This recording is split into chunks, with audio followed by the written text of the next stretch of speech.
Good morning, everyone.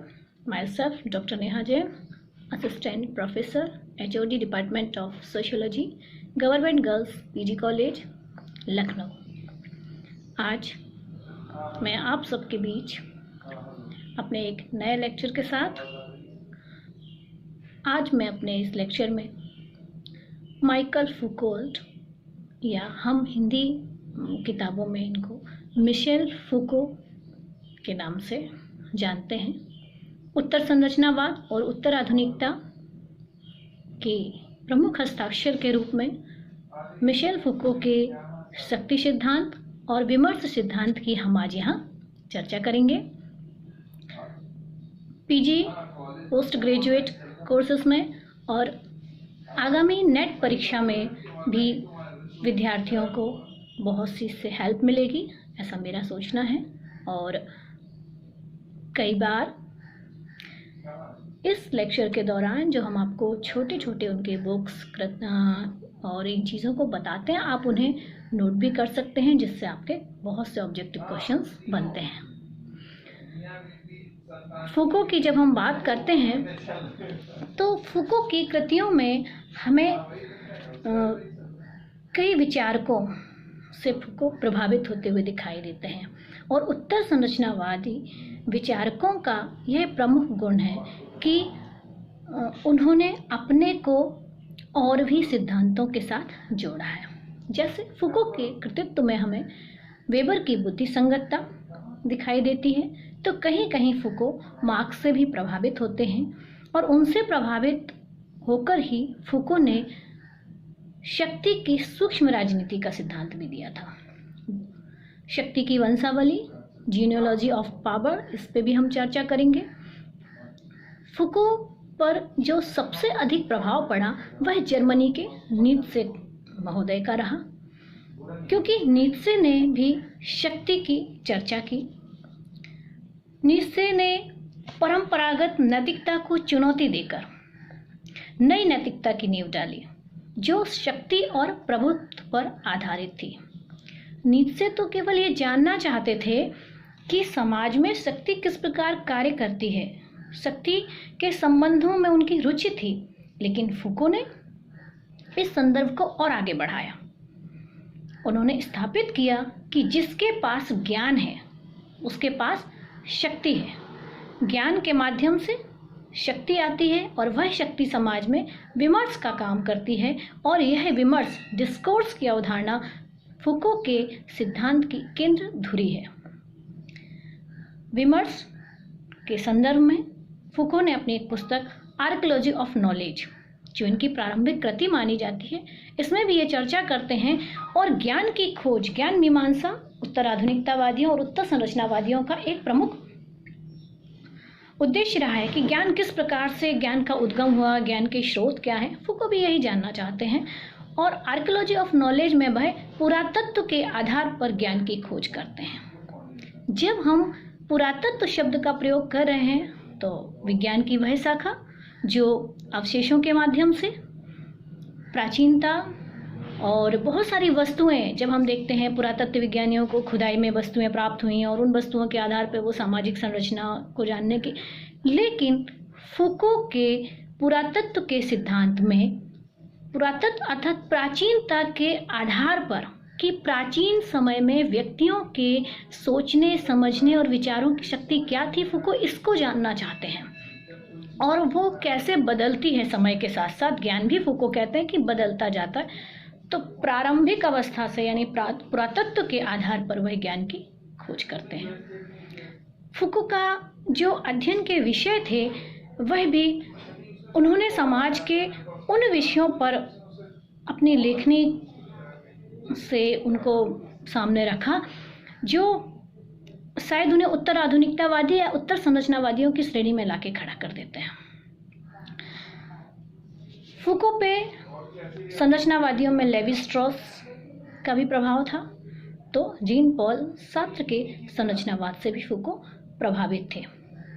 Sartre मनुष्य की स्वतंत्रता के पक्षधर थे और उनके इसी रूप को फूको ने भी देखा। फूको पर भाषाविद फर्डिनेंड सोसोरो का भी प्रभाव था। अब हम फूको की कुछ कृतियों के बारे में संक्षेप में चर्चा करेंगे कि उससे आपको एक दृष्टि मिलेगी कि किस तरह फूको ने किन किन विषयों पर लिखा और किन किन विषयों के माध्यम से विमर्श और शक्ति, इनके जो अध्ययन का केंद्र है उसमें, उस त्रिकोण में ज्ञान, शक्ति और विमर्श है, और उसे हम सिद्ध भी करेंगे उनके लेखन के माध्यम से। फूको के अध्ययन के विषयों में पागलपन, चिकित्सा, कामुकता और कारागृह। पहली पुस्तक जो इन्होंने लिखी वो थी मैडनेस एंड सिविलाइजेशन। दूसरी the birth of clinic, the discipline and punishment, और लास्ट तो थी हिस्ट्री ऑफ सेक्सुअलिटी। इसका एक ही खंड आ पाया और फूको इसके जो विचार थे कि 6 खंडों में आएगी, लेकिन एक ही आया। इनकी जो विषय वस्तु है उस पर हम देखेंगे कि कैसे फूको ने मैडनेस एंड सिविलाइजेशन, पागलपन और सभ्यता में फूको प्रश्न उठाते हैं कि समाज में पागलों के प्रति, पागल के प्रति क्या नजरिया था, ये पागलपन क्या है। अगर फूको कहते हैं हम पुरातत्व ज्ञान के आधार पर खोज करें, प्राचीनता में जाएं, तो मान लिया जाता था कि पागल लोगों को ईश्वर ने ऐसे ही बनाया है और इन्हें समाज से अलग रखा जाता था। इन्हें व्यक्ति हे दृष्टि से देखता था और उस समय का ये विमर्श बन गया और इनके लिए कोई या कहा गया थोड़ा और आगे बढ़े तो इनको पागल खाने भेजा जाने लगा। यहाँ पर फूको कहते हैं ज्ञान, जब चिकित्सा क्षेत्र में, अपनी अगली पुस्तक द बर्थ ऑफ क्लिनिक में वो कहते हैं कि जब चिकित्सा क्षेत्र में मनोरोगों को दूर करने के लिए चिकित्सक या डॉक्टर्स आए, तो उन डॉक्टर्स के पास क्या थी? शक्ति। किसकी शक्ति थी?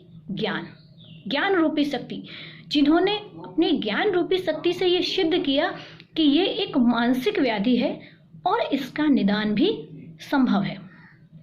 इस ज्ञान के आधार पे समाज में फूको कहते हैं कि ज्ञान और शक्ति से विमर्श आता है और यह विमर्श लोगों की अभिवृत्तियों को बदलने का काम करता है।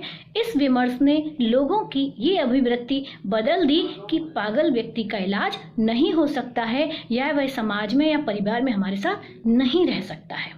ये किसकी शक्ति थी?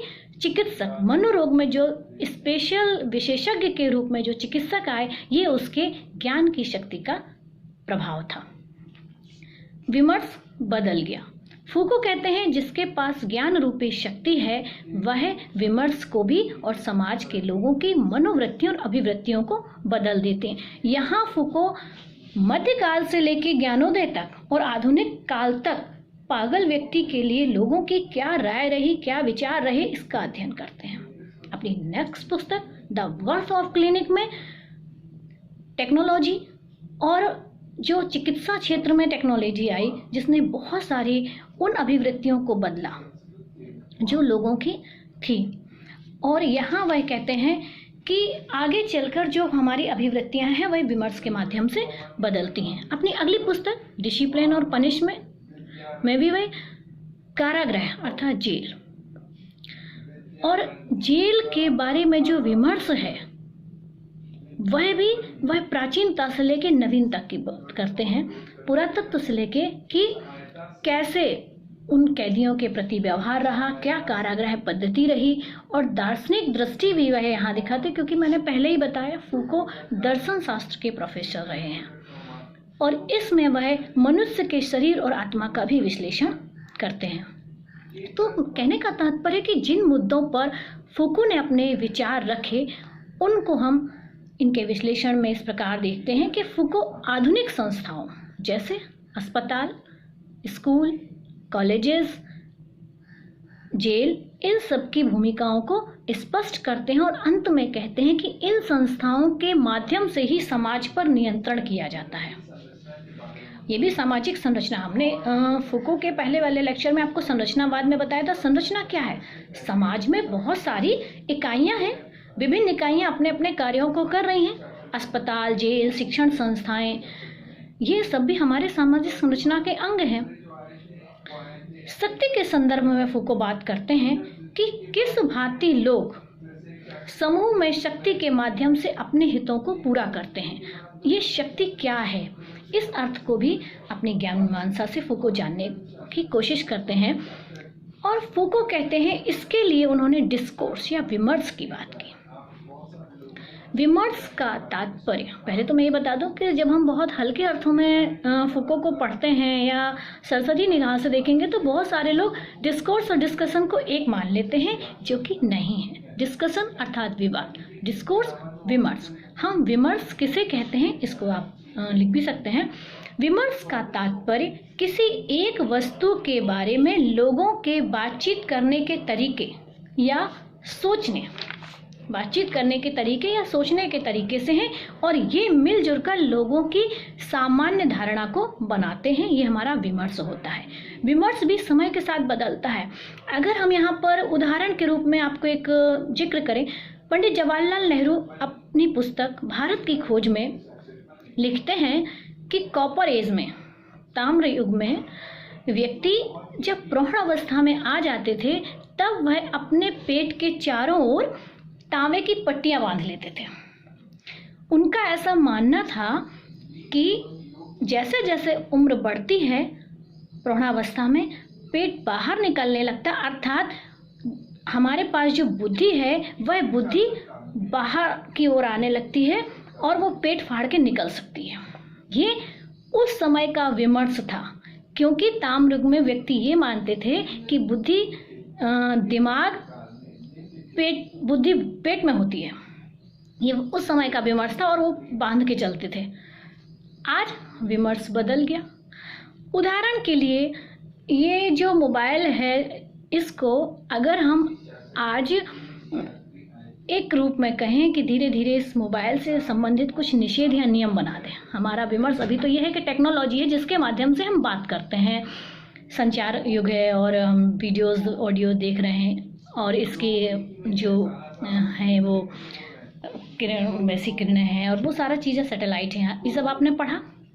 ये हमारा आज का विमर्श है, क्योंकि हम प्रत्यक्षवाद की अवस्था में। अगर यही मोबाइल हमारे थोड़े से ऐसे काल में होता जब विमर्श का ये होता, या आने वाले समय में हम इसे एक पवित्र वस्तु के रूप में बना दें, हम विमर्श में कह दें ये बहुत पवित्र वस्तु है, इसे लाल कपड़े पर रखना चाहिए, इसका हमेशा लाल कवर होना चाहिए, ये हमारे लोगों के बीच आपस में जुड़ाव बनाए रखती है, लोगों में लगाव बनाए रखती है, हम अपने लोगों को सुन सकते हैं, बड़ा अच्छा ध्वनि यंत्र है और अब तो वीडियोज़ के माध्यम से हम एक दूसरे से जुड़े ही हुए हैं। तो ये एक नया विमर्श हो जाएगा। यानी विमर्श अब लेकिन प्रत्यक्षवाद है। अगर यही थोड़े से ऐसी अवस्था में मोबाइल होता जब व्यक्ति केवल हम कह सकते हैं कि वह मानसिक रूप से बौद्धिक अवस्था का जो 3 विकास बताया उसमें अगर वह धार्मिक और उसमें होता तो वह कुछ ना कुछ ऐसे यंत्रों के लिए भी अपने कुछ निषेध नियम बना देता। ये उस समय का विमर्श हो जाता। हालांकि ये तो उदाहरण था, आगे बात करते हैं। फूको विमर्श की बात करें तो ये विमर्श कैसे आता है? लोगों की राय। हम भारतीय समाज में कई दृष्टांत से देखते हैं। फूको की अवधारणा जो है वह विमर्श की है और विमर्श का अर्थ किसी निश्चित फ्रेमवर्क में किसी विषय से संबंधित धारणा विचार पर आधारित है। हमारे परंपरागत भारतीय समाज में जो धारणाएं निश्चित फ्रेमवर्क में बन गई हैं, उन धारणाओं से हम अभी भी पूर्णतः अलग नहीं हो पाए और उन्हीं विमर्श की अवधारणाओं में जो परिवर्तन आता है तभी समाज आधुनिक से उत्तर आधुनिक समाज बन जाता है। अगर हम विमर्श में कहें जैसे अपराधियों के प्रति व्यवहार, जब वह अपने डिसिप्लिन एंड पनिशमेंट पुस्तक में चर्चा करते हैं तो अपराधियों की चर्चा करते हैं। धीरे धीरे विमर्श और बदला। अपराध शास्त्र में लोम्ब्रोसो आए जिन्होंने माना कि अपराधी जन्मजात होते हैं। वहीं अगर हम ऐसे ही विमर्श धीरे अलग अलग होते जाते हैं, आत्महत्या हम एक व्यक्तिगत कारण मानते थे, लेकिन जब दुर्कीम का आत्महत्या सिद्धांत पढ़ते हैं तो उन्होंने विमर्श और अपने शोध के माध्यम से बताया कि आत्महत्या के कई कारण हो सकते हैं। अगर हम विमर्श की बात करें तो एट द टाइम हमारे समाज में रेप की घटनाएं बहुत तीव्र गति से और बहुत ही जघन्य रूप से जो रेपिस्ट कार्य कर रहे हैं, अगर ये देखें तो इस समय एक विमर्श का विषय है। यहाँ हम डिस्कोर्स विमर्श के माध्यम से ही शक्ति की बात फूको करते हैं। फूको का अर्थ है, फुको कहते हैं शक्ति के लिए कि विमर्श के माध्यम से सबसे पहले शक्ति आती है। सबसे पहले शक्ति होती है और शक्ति का अपने आप में कोई अर्थ नहीं होता है और इसे अर्थपूर्ण बनाने में विमर्श कोई आवश्यकता होती है। विमर्श के माध्यम से वस्तुओं के बारे में लोगों की राय और धारणा बनती है और उसकी अभिवृत्तियां बदली जाती हैं। हम जब किसी विषय पर डिस्कोर्स करते हैं और वह डिस्कोर्स जब ज्ञान पर आधारित होता है तो इस आधार पर हम लोगों की अभिवृत्तियों को बदलते हैं। आज स्त्री शिक्षा, महिला शिक्षा और महिलाएं हर क्षेत्र में आगे आ रही हैं। ये भी एक समय विमर्श का विषय रहा। ज्ञान की शक्ति के माध्यम से उस विषय विमर्श ने लोगों की अभिवृत्तियों को बदला और आज उसका परिणाम है कि महिलाएं बहुत से क्षेत्रों में अपना 100% दे भी रही हैं, बहुत अच्छे से अपने कार्यों को संपादित कर रही हैं, अपने उन दोहरी भूमिकाओं के बीच भी सामंजस्य बनाए हुए हैं। और ये अभिवृत्तियां बदलने का काम फूको कहते हैं कौन करता है? शक्ति करती है। और वो शक्ति कौन सी है? ज्ञान की शक्ति है। शक्ति विमर्श के माध्यम से काम करती है। यह शक्ति ही है जो विमर्श के जरिए डिस्कोर्स के माध्यम से अपराध, पागलपन, कामुकता के बारे में हमारी अभिवृत्तियों को बदलती है। और पागलपन का तो मैंने भी आपको जिक्र भी किया कि किस तरह उन्होंने उदाहरण के माध्यम से बताया। कहने का जो फूको कहते हैं कि हम अगर विमर्श के माध्यम से किसी भी चीज़ों को जानने की कोशिश करें तो उसके पीछे क्या कारण है, और वो बार बार बात करते हैं आर्कियोलॉजी ऑफ नॉलेज में कि हमें प्राचीनता को भी ज्ञान के आधार बनाने होंगे। शक्ति और विमर्श एक दूसरे से जुड़े हुए हैं। इसको संबंध को जो जोड़ने का काम फूको कहते हैं किया है, वो किसने किया है? हमारे विमर्श ने। ज्ञान और शक्ति को व्यक्तियों से अलग भी नहीं किया जा सकता है। पहले कालों की तुलना में वर्तमान में हमारा विमर्श भी बदल चुका है। दृष्टिकोण भी हमारा वस्तुओं को और घटनाओं को देखने का जो बदला है, उसी ने समाज को आधुनिक समाज से उत्तर आधुनिक समाज में बदल दिया है।